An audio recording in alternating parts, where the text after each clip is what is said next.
Sir ఇటు రీసెంట్‌గా మొన్న బస్తర్‌లో మరొక మావోయిస్ట్ ఎన్‌కౌంటర్ జరిగింది సార్. దాదాపు 30 మంది వరకు చనిపోయారని చెప్పేసి కూడా న్యూస్ వచ్చింది. అంటే ఈ మధ్య కాలంలో మావోయిస్టుల పైన ఎన్‌కౌంటర్‌లు తెలంగాణలో చూస్తాం, ఛత్తీస్‌గఢ్‌లో చూస్తాం. ఇప్పుడు బస్తర్‌లో కూడా జరుగుతున్నాయి. అంటే ఆల్రెడీ అమిత్ షా గారు అనౌన్స్ చేశారు. ఆపరేషన్ కగర్ జరుగుతుంది. నెక్స్ట్ ఇయర్ మార్చ్ కల్లా అసలు మావోయిస్టులు అనే వాళ్ళే ఉండరు అని చెప్పేసి కూడా చెప్పడం చూస్తున్నాం. సో మావోయిస్ట్ మూవ్‌మెంట్ కంప్లీట్‌గా రూపుమాపే అవకాశం ఏమన్నా ఉందా సార్? మీరేం చెప్తారు దీనిపైన? అంటే మీరు ఆదివాసీల హ్మ్. ప్రతిఘటన ఏదో అమిత్ షా అనుకున్నట్లు హ్మ్. ఇప్పుడు ప్రారంభం కాలేదు. అది మావోయిస్ట్ పార్టీతో ప్రారంభం కాలేదు. హ్మ్. ఆదివాసీల ప్రతిఘటన 200 సంవత్సరాల క్రితం బ్రిటిష్ వాడు మన దేశంలో రైల్వేస్ ప్రవేశపెట్టినప్పుడు హ్మ్. రైల్వే కోచెస్ కొరకు కలప కావాలని ఈస్ట్ ఇండియా కంపెనీ అడవిలోకి ప్రవేశించింది. ఓకే. అడవిలో ప్రవేశించినప్పటి నుంచి ఆదివాసీలు ఒక ప్రశ్న అడుగుతున్నారు, ఎవరు మీరు? మా అడవికి ఎందుకు వచ్చారు? ఈ అడవి మాది, మా రాజ్యము, మా పాలన, మీరెవరు అనేది మనలాంటి వాళ్ళని ప్రశ్నించకపోవచ్చు, కానీ ఆదివాసీలు ప్రశ్నించారు. ఓకే. ఆదివాసీలకు ఆత్మ గౌరవం కూడా చాలా ఎక్కువ హ్మ్. కనుక వాళ్ళు ఈస్ట్ ఇండియాతో పోరాటం చేస్తారు. బిర్సా ముండా త్యాగం, ఇవాళ బిర్సా ముండా మనకు ఒక అంటే ఆరాధించేటువంటి వ్యక్తిగా మనం చూస్తున్నాం, కానీ బిర్సా ముండాను బ్రిటిష్ వాళ్ళే చంపారు. అవును. కనుక ఇది కమరం భీం, అల్లూరి సీతారామరాజు, వీళ్ళందరూ ఎవరు? అందరూ ఆదివాసీ నాయకులే.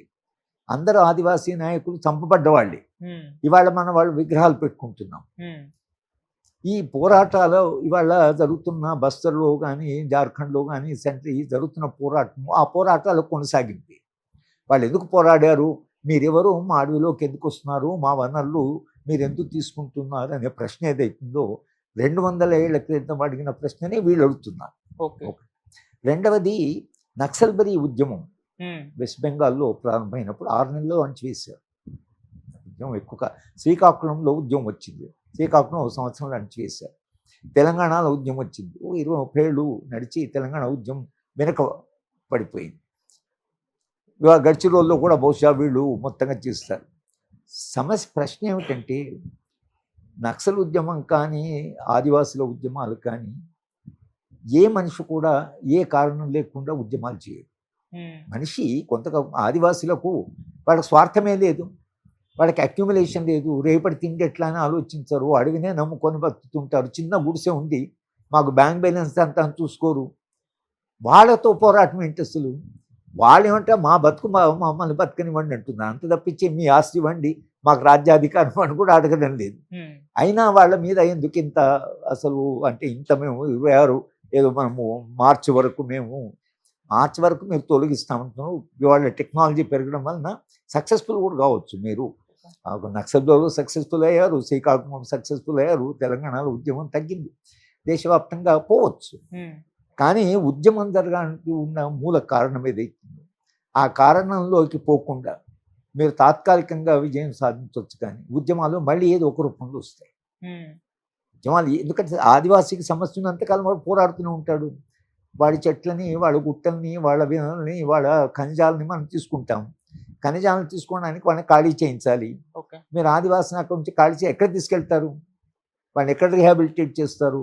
వాళ్ళకి ఏమి జీవనం ఇస్తారు? ఇవేం లేవు కదా. పాలసీ చెప్పండి లేదు మీరు.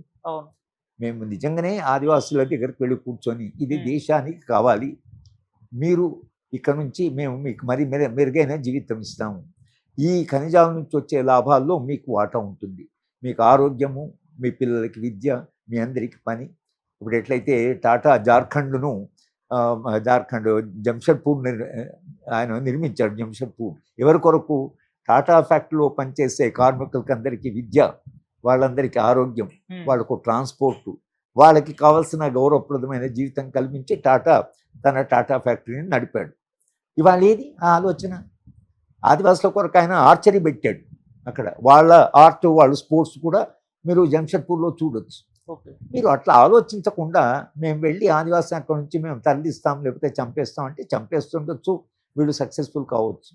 అందుకొరకే ప్లానింగ్ కమిషన్ వీళ్ళు అది కూడా తీసేశారు. ప్లానింగ్ కమిషన్ ఈ సమస్య ఏమిటి, దీని మూలాలు ఏమిటి అని ఒక కమిటీ వేశారు. ఎస్ఆర్ శంకరం గారు, బిడి శర్మ, తర్వాత బాలగోపాల్, నందిని సుందర్ ఆదివాసుల పట్ల కాస్త స్పందన ఉన్నవాళ్ళు, ఆదివాసుల పట్ల ఒక స్నేహం ఉన్నటువంటి వాళ్ళందరితో కమిటీ వేశారు.